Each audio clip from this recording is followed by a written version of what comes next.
patogenicidad bacteriana está dada de acuerdo con el estado de ese momento del ser humano, ¿sí?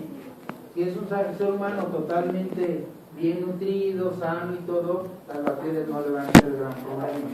Pero si es un ser humano que está con alteraciones metabólicas y físicas, va a ser más fácil que sea atrapado por nosotros. Entonces, ¿qué es la patogenicidad microbiana? Son mecanismos bioquímicos que un microorganismo posee para dañar o ocasionar una enfermedad. ¿Sí? ¿Y cómo voy a medir esta patogenicidad? Por su virulencia. Y vamos a tener bacterias poco virulentas y bacterias muy virulentas. ¿Sí?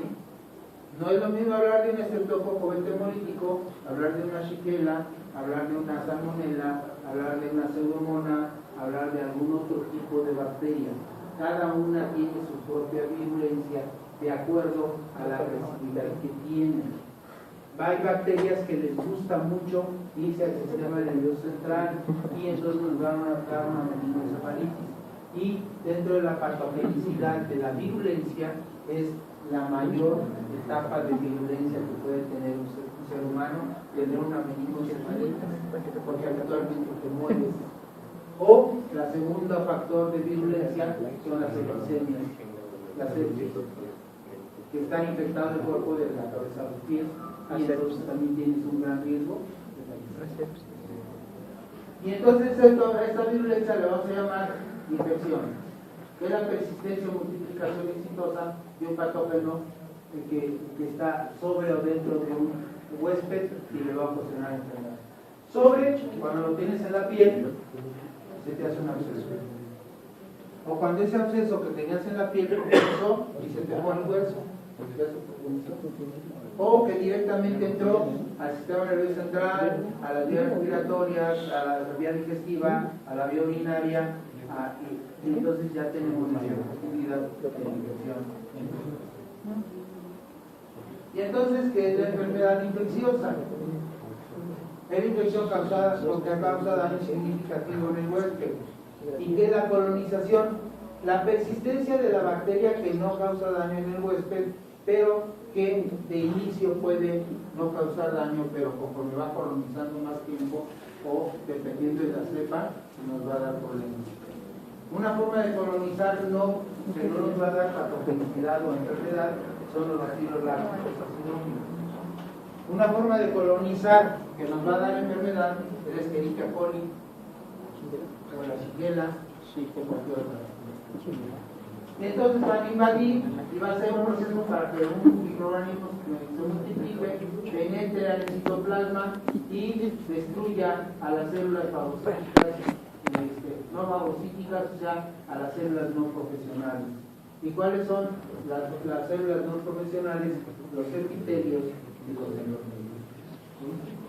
Las células profesionales son todo lo que nos defienda ante una infección. Son los linfocitos, el tejido linfoide, el vaso, todo lo que nos defienda es lo que nos va, se llama células profesionales.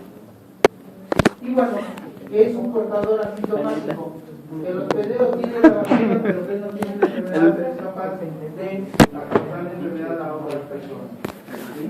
Por ejemplo de esto, un portador de Salmonella typhi. Un portador de Salmonella typhi, la Salmonella typhi tiene la costumbre de que cuando es en poca cantidad o la persona parcialmente seguro, la bacteria para sentir que no es destruida, viaja y se mete a la vesícula biliar. Y al meterse a la vesícula biliar, ahí dentro de la bilis ningún antibiótico llega. Y no va a ser destruida. Y la bilis es un ambiente muy enriquecido para la Salmonella typhi, para reproducirse. Entonces va a estar reproduciendo en la vesícula biliar y cada vez que esta persona defeque va a arrojar grandes cantidades de Salmonella typhi que las va a arrojar a través de la evacuación.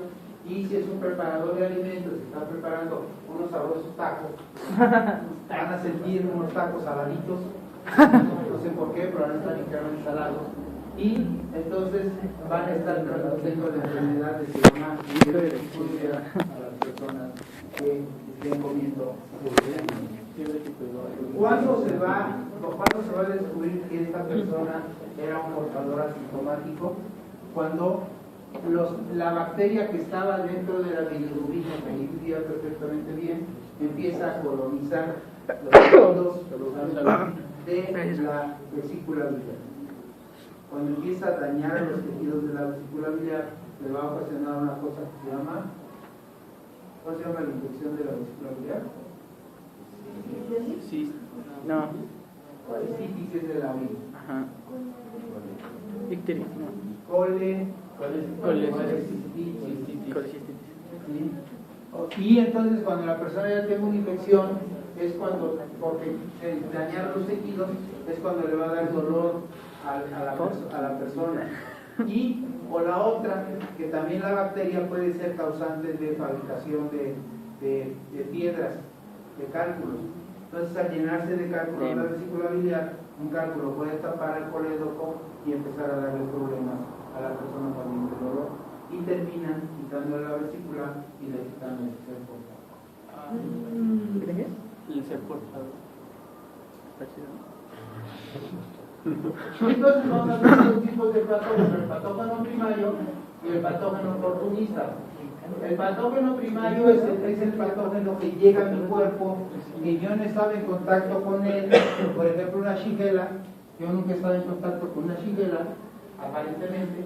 Llega, se mete a mi tubo digestivo, llega al intestino, se reproduce en el intestino y me va a ocasionar una infección muy severa con de 100 a 1000 shigellas que entran a mi cuerpo, me va a dar una infección.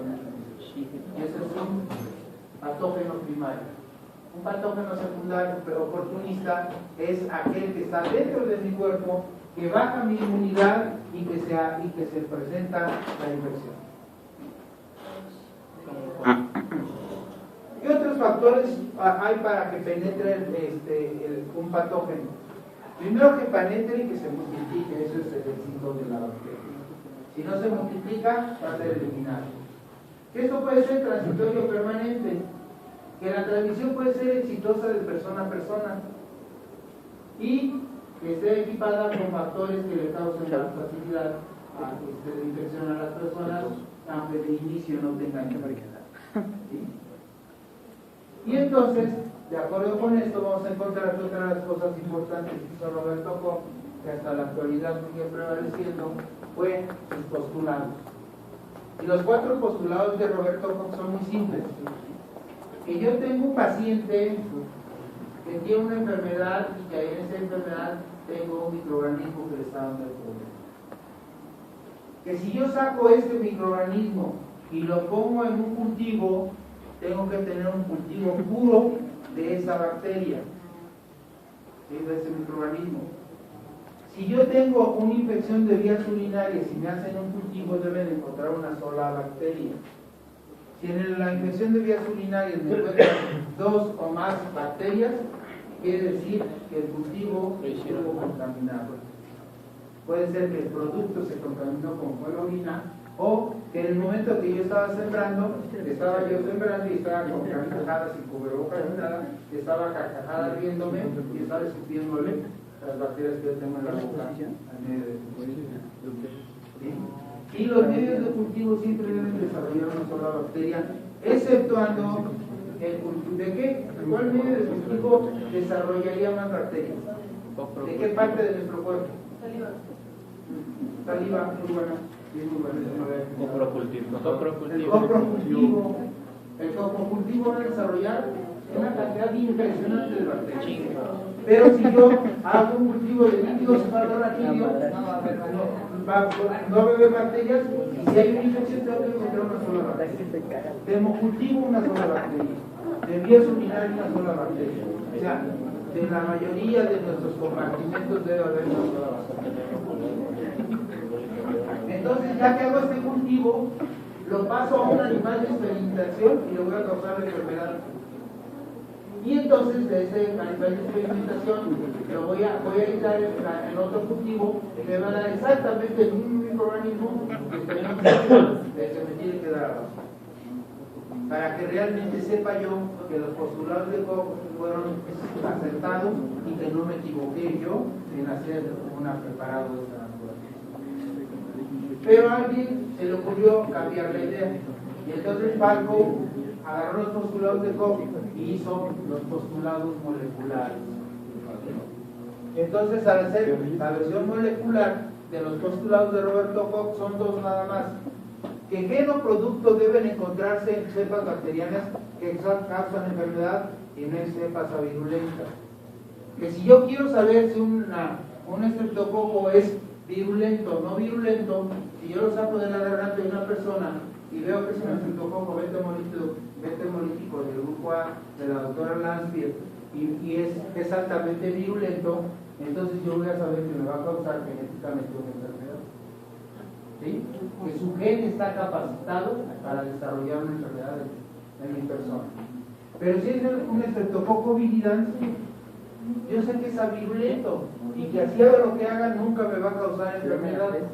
¿Sí? Entonces es muy importante esto, porque si yo hago un cultivo de un estreptococo y me reportan estreptococo viridans, el laboratorio gastaría recursos muy importantes en reportarme estreptococo viridans y susceptibilidad a antimicrobianos es esta, y que haga una dilución de antibióticos para saber cuál es el que mata al estreptococo viridans.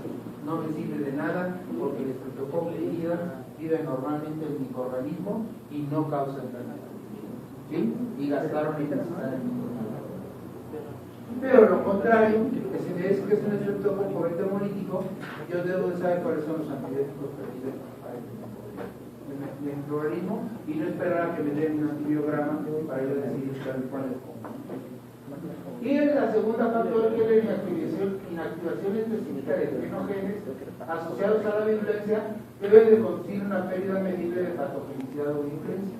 O sea, que si yo sé que ese estreptococo es altamente virulento, al destruir el gen o los genes de su virulencia, se tiene que acabar la enfermedad. Y entonces, ¿por qué me causa enfermedad? ¿Por qué entra el huésped? Porque se multiplican los tejidos, porque resiste o estimula las defensas del enfermero y que daña al huésped como tiene un. ¿Cuáles son los factores para causarnos enfermedad?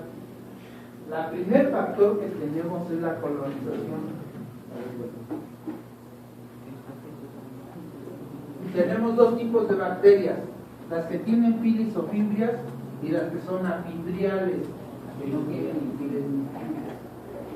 Recordad que los filis o fimbrias son terminaciones de la misma bacteria que van a tener una carga eléctrica determinada, que van a buscar su carga eléctrica contraria y se van a fijar a la membrana celular. Y se anclan a la membrana celular y ya no es posible desprenderla.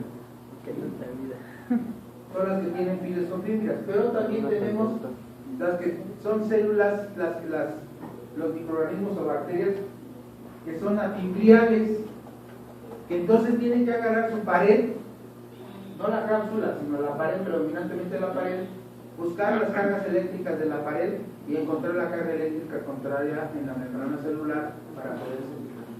Son los dos tipos de forma de colonizar nuestro organismo. Hay bacterias que nos colonizan sin causarnos enfermedad. Y las bacterias que nos colonizan sin causarnos enfermedad son los bacilos lácticos acidófilos que tenemos, o el estreptococo viridans o el estafilococo albus, algunas bacterias que colonizan a nuestro organismo y que no nos van a causar enfermedad. Pero hay otras bacterias que nos colonizan y que nos van a causar enfermedad. Las salmonella, estreptococo, neumococo, Serratia marcescens. Hay una gran cantidad de bacterias que nos van a causar enfermedad cuando nos colonizan. ¿Y qué van a utilizar aparte de las filisofimbrias? También pueden utilizar las células M de nuestro cuerpo, y nosotros tenemos células M que les permitimos o les facilitamos la entrada a las bacterias a nuestro interior para que nos destruyan más rápido. Tenemos sustancias que destruyen la IgA secretora, tenemos sideróforos, el tamaño de la cápsula que también es muy importante, y una serie de eventos que hacemos o que la bacteria tiene para no enfermar. Y vamos a hablar de algunas de ellas. Primero, ¿qué es lo que nos causa daño aparte de la colonización? Las toxinas. Y tenemos dos tipos de toxinas. Déjenme platicar, niños. Primero mi celular. Tenemos dos tipos de toxinas que tiene la bacteria. Las endotoxinas y las exotoxinas. Vamos a hablar primero de las exotoxinas. Las exotoxinas son los materiales de degradación que no le sirven a la bacteria y que las tiene que eliminar. De hecho, con la exotoxina es con la que se cubre para hacer su cápsula. ¿Sí? ¿Cuál sería el comparativo de las exotoxinas en relación a nosotros? ¿Cuáles serían las exotoxinas que nosotros fabricamos? El sudor, las lágrimas, la orina, el excremento, el moco. Esas son exotoxinas que nosotros tenemos, que fabricamos y que las tenemos que expulsar porque si no nos dañan. ¿Sí? Es lo mismo que pasaría comparativamente con la célula, con la bacteria. Entonces, para fabricar la cápsula de la bacteria, sería lo mismo que yo agarrara la materia fecal y con mi materia fecal me cubriera. Y ya se y me pusiera otra capa de materia fecal y otra capa para hacer una capa gruesísima como es el neumococo y que no haya nadie que se me acerque para destruirme. Como la del guante. Entonces serían las exotoxinas. Las endotoxinas es lo que tiene en su citoplasma la célula y que al destruir a la bacteria y romperse la membrana celular, se escape todo el contenido que tiene en su interior y daña al ser humano. Ejemplo de esto sería la bacteria del tétano. La bacteria del tétanos es muy simple destruirla con una simple penicilina. El problema de que si yo destruyo la bacteria del tétanos es que al destruir la bacteria se va a escapar todo su contenido, es la toxina tetánica. Y al regarse por nuestro cuerpo la toxina tetánica, nos va a dar el cuadro clínico característico. Entonces, para evitar que una bacteria llamada Clostridium tetani me dé problemas graves, tengo que ponerme una antitoxina tetánica primero. Le pongo la antitoxina tetánica a mi paciente en las dosis adecuadas y después le doy el tratamiento con penicilina para destruir a la bacteria. Y conforme se estén destruyendo la bacteria, la toxina sea fijada por la antitoxina y no me cause ningún problema. Doctor, ¿y las personas que se inyectan botox, o sea, cómo funciona? ¿El botox? Bueno, el botox es la misma toxina, pero en cantidades ínfimamente pequeñas. Y lo único que hace es que si tienes una arruga, se te plancha. Es lo único que hace. ¿Sí? Pero dura un tiempo. O sea, no es eterna, ¿eh? El botox no es eterno. Tienen que estar inyectando cada 6 o cada año. Que están inyectando. Y si utilizas mucho botox, llega un momento que te quedas apático.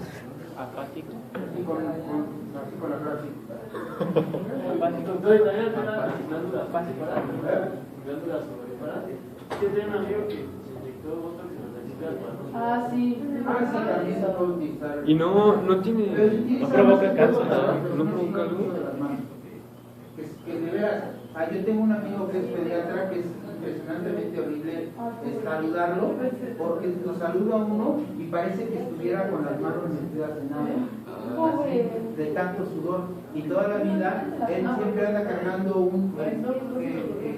trapos de algodón, compresas de las que tenemos en los hospitales, y siempre anda con su compresa en la mano. Entonces cuando vas a saludar a alguien, le haces hacia la compresa y toda la vida está así. ¿Sí? Pero hay una película que les recomiendo que vean, no porque por la película, ¿no? Cosa de mentiras, creo que se llama.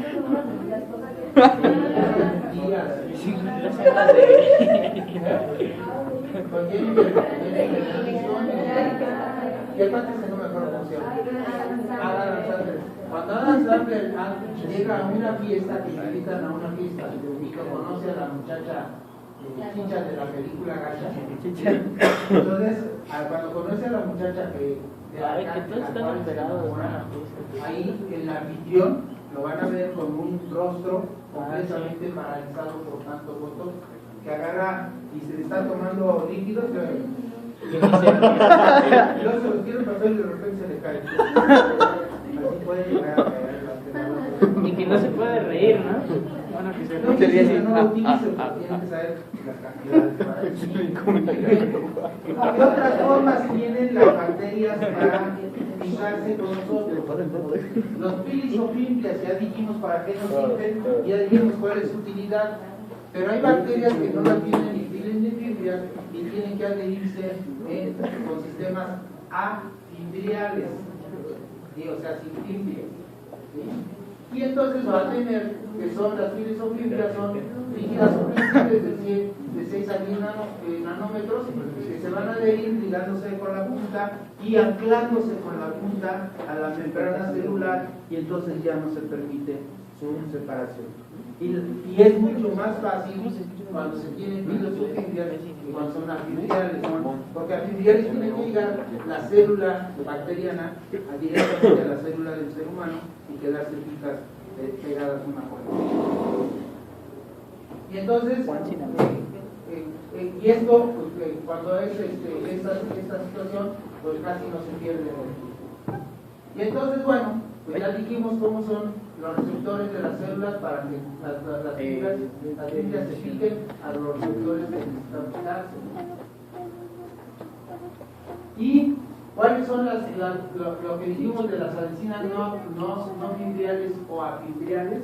Son las que no tienen fimbrias y que se van a pegar membrana con membrana, pared con membrana o cápsula con membrana para poderse fijar la bacteria. Y entonces vamos a tener que para poder hacer esto deben tener proteínas y carbohidratos, y el ejemplo de estos son el estreptococo hegemolítico, que va a tener dos factores proteicos muy importantes, el factor F y M, que van a fijarse a las células del ser humano. Y hay bacterias que tienen la cápsula que se llama glicocálix. El glicocálix es como una red. Entonces esa red tiene un poder estereoquímico que hace que se fije a las células del ser humano. ¿Sí?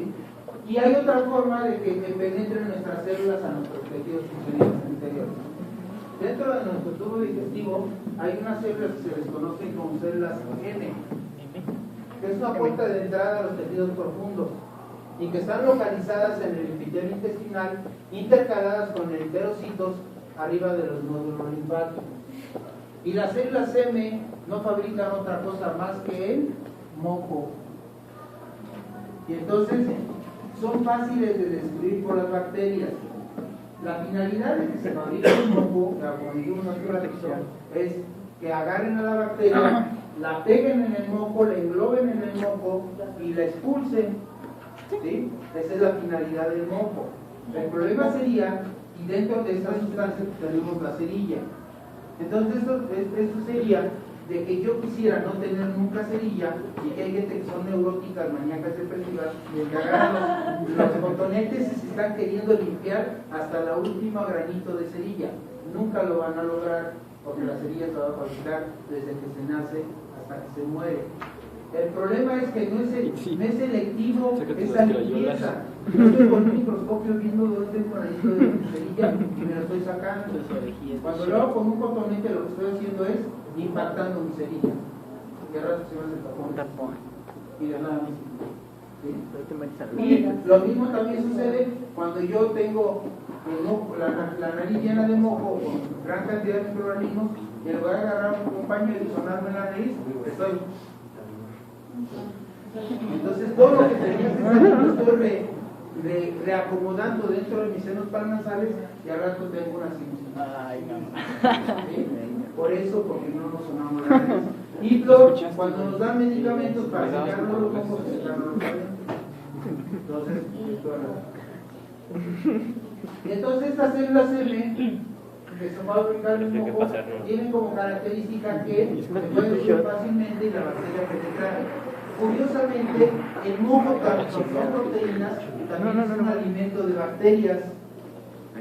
Y le llega la bacteria que es parte de su alimento, es el moco, se está comiendo el moco, destruye a la célula y penetra los tejidos. Entonces, la bacteria es internalizada o transportada y se va al tejido linfoide, que de ahí debe viajar a cualquier otro lugar de nuestro cuerpo. Y pues ya dijimos que hay dos tipos de células: las no fagocíticas o no convencionales, las células epiteliales y endoteliales, y las fagocíticas profesionales, que son los neutrófilos, los macrófagos, todas las del tejido linfoide, ¿sí? Y el vaso también. Y bueno, pues ya sabemos que la movilidad de esta bacteria va a estar dada por dos formas, y ya hablamos de ellas. La más importante son los flagelos. Recordad que la flagelina hace que se mueva rápidamente el flagelo.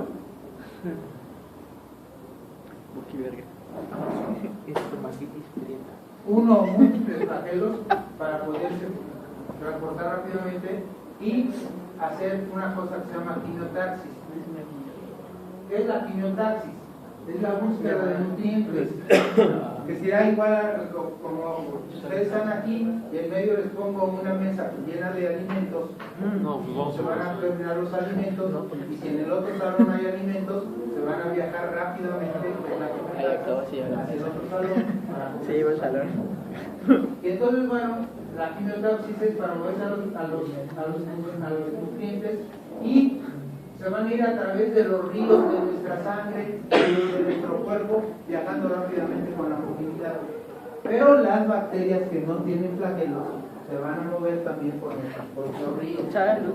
Y nosotros tenemos ríos pequeños, ríos medianos y ríos muy grandes, y un río muy importante, ¿sí? Que son el tejido intersticial, son ríos. Para que viajen los nutrientes a través del tejido intersticial tiene que haber un río, ¿sí? Y ese río se va a llegar hacia los diferentes componentes, que son las capilares, los vasos sanguíneos más grandes, hasta que llega al gran río, que es todo el sistema circulatorio de mayor calidad. Entonces también es la otra forma que las bacterias se van a producir, y ahí se hace el nutriente. Entonces, bueno, no conforme con eso, la bacteria tiene una gran cantidad de sustancias que también ayudan a descubrir al ser humano, ¿sí? Y dentro de las cosas que le gusta mucho descubrir al ser humano, a la bacteria, es fijarse a la bisagra del inmunoglobulina A secretora y romper la bisagra. Y recordar que todas las inmunoglobulinas tienen cadenas pesadas y cadenas ligeras, y que a la bisagra une esas cadenas. Entonces, al pegarse en la bisagra, rompe la bisagra, se separa la inmunoglobulina de sus cadenas y ya no funciona. Y esa es una de las formas que va a utilizar el organismo para destruir al ser humano. ¿Sí? ¿Qué otro factor tiene para poder hacer que esta bacteria crezca? Las bacterias, como tres que les dije cuando hablamos del recién nacido: la Escherichia coli, el estafilococo dorado y uno llamado Candida albicans, igual que muchas bacterias, requieren gran cantidad de hierro. ¿Por qué les gusta mucho colonizar al recién nacido? Porque el recién nacido, cuando nace, está impresionantemente rojo. Está rojo porque tiene gran cantidad de hierro circulante y tiene gran cantidad de hierro en su tubo digestivo. ¿Qué hacemos nosotros o la mamá para hacer que ese niño no sea invadido por la bacteria patógena y que le da y daña al niño? Le da un producto muy bueno que se llama lactoferrina. Y la lactoferrina se encuentra en la leche materna de la mamá. Y al estarle dando la lactoferrina lo que hace es agarrar al hierro, lo engloba y lo mete a través del intestino a la circulación para que sea aprovechado por el niño. Si le damos leche de bote a los niños recién nacidos, le ocasionamos que no haya lactoferrina, y entonces las bacterias que están colonizando al niño se van a sentir en un ambiente adecuado para poder reproducirse. ¿Qué otras sustancias hacen donde tenemos hierro? La transferrina tiene mucho hierro, la ferritina tiene mucho hierro y la hemina tiene mucho hierro. Entonces, En cuanto estar en contacto las bacterias con estos productos, van a ser destruidas las bacterias o las bacterias ganan y se quedan con el hierro. ¿Y cuáles son los mecanismos para que estas bacterias sobrevivan a pesar de los mecanismos de defensa del hierro?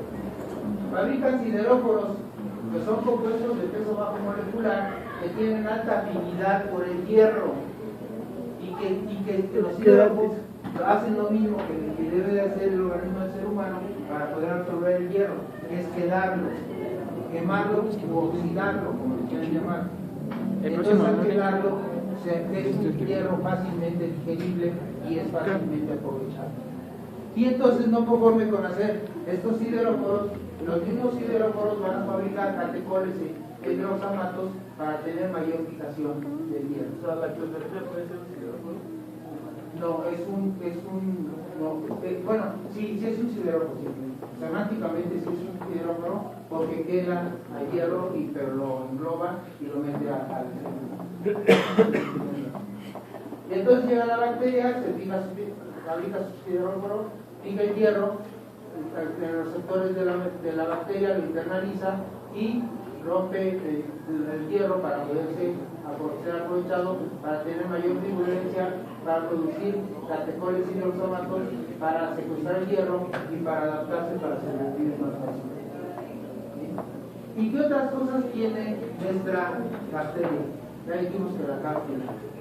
Hay bacterias que tienen una cápsula grandotota, otras muy pequeñas que se llaman limo, y las que tienen como una red que se llama glicocálice. Y entonces todo está sirve para protección, para la fagocitosis y para generar complementos y pero también la cápsula que sirve para fabricar vacunas como un beneficio para el ser humano.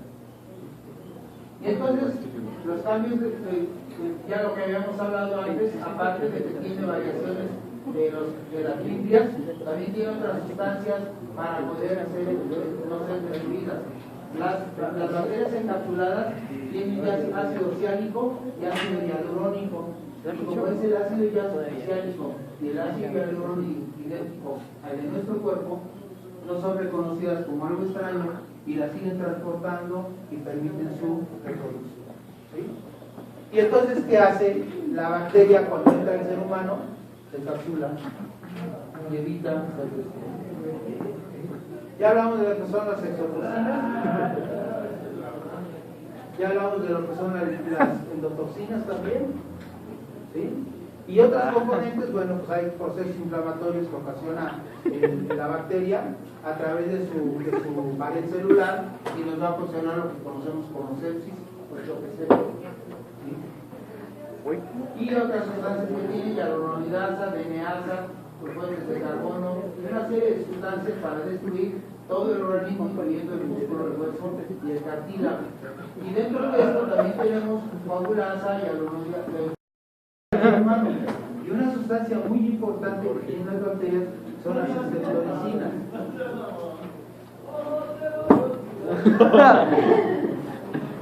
Creo que me olviden.